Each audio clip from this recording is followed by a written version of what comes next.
Hello everyone, welcome to our new lesson. I'm Ruhollah Ansari, a senior English lecturer. I hope you're doing great.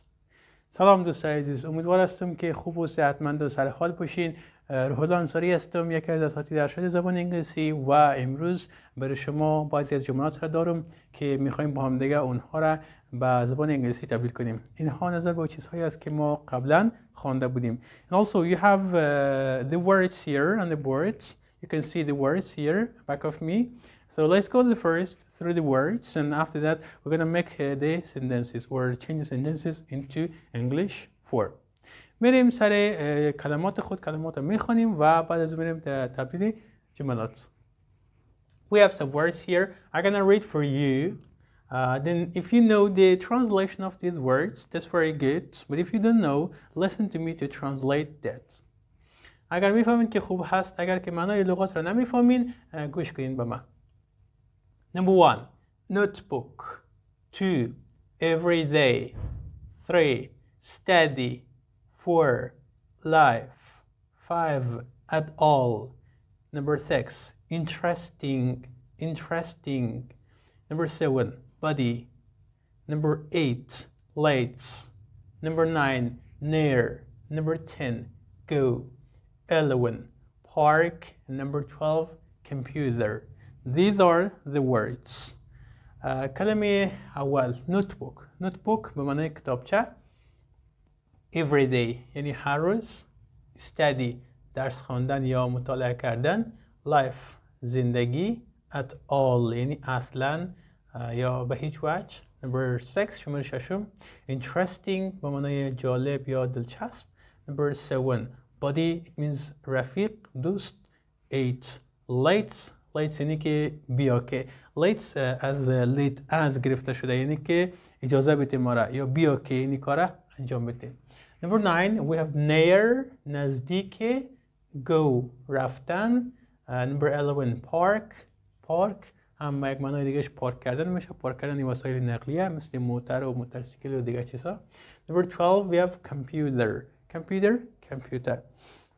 میریم که این جملات را با زبان انگلیسی تبدیلش کنیم. اگر که شما میخواین نیره پیش از پیش تبدیل کنین، من جملات را یک بار با شما میخونم. شاید که این جملات واضح نباشه در ویدیو و شما کوشش کنین که وقتی من جملات را خواندم یادداشت بگیرین و اونا را پیش خود تبدیل کنین. بعد از اینکه من ویدیو را پاس کنین اونجا جملات را تبدیل کنین. بعد از اینکه جور شد ببینید که آیا مثل جملات من میشه یا نمیشه. First sentence من 3 قلم و یک کتابچه دارم. Here in this sentence, we should consider, or we should find the subject. Which one is subject? من چی میشه؟ فاعل ما میشه. پس ما باید در آغاز چی بگیم؟ I.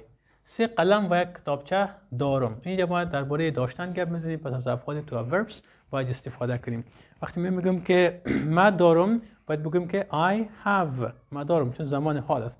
اگر گذشته بود میگفتم که I had. I have. چی دارم؟ 3 قلم و یک کتابچه. 3 pens and a notebook. جمله دوم من هر روز انگلیسی میخوانم.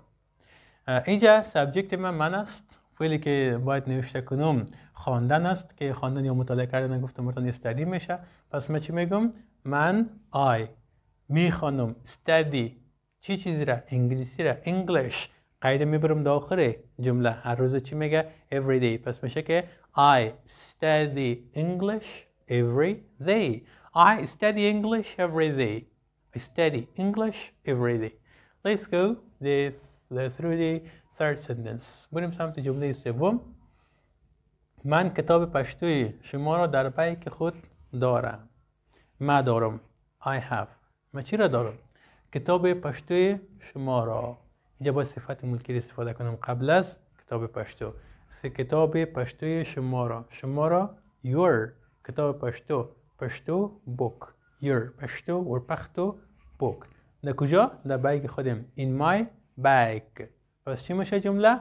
I have your پشتو book in my bag. I have your پشتو book in my bag.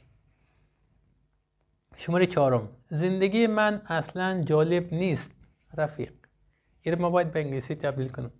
اینجا درباره چی صحبت میکنیم؟ درباره زندگی من. پس چی میگم در آغاز؟ My life. جالب نیست. اینجا با جمله رو منفی بسازم. از فعل های to be باید استفاده کنیم. My life is not. چی نیست؟ جالب نیست. My life is not interesting. My life is not interesting. زندگی من جالب نیست. اصلا هم در آخر جمله استفاده میکنم. اصلا چی میگفتیم مطابق اینجا کلمات کی بود؟ At all. My life isn't interesting at all. My life isn't interesting at all. میرم سر جمله پنجم. آیا تو در خانه کامپیوتر داری؟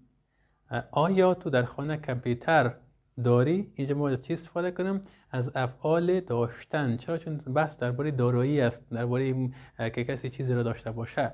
و ما اگه بخوایم در سیستم امریکن کار کنم، در آغاز جمله باید چی را بیارم؟ دوره. چرا؟ چون من میگم که تو با تو چی استفاده میشد؟ دو. You do. پس اینجا چی میگم؟ Do you. آیا تو در خانه کامپیوتر داری؟ Do you have computer at home?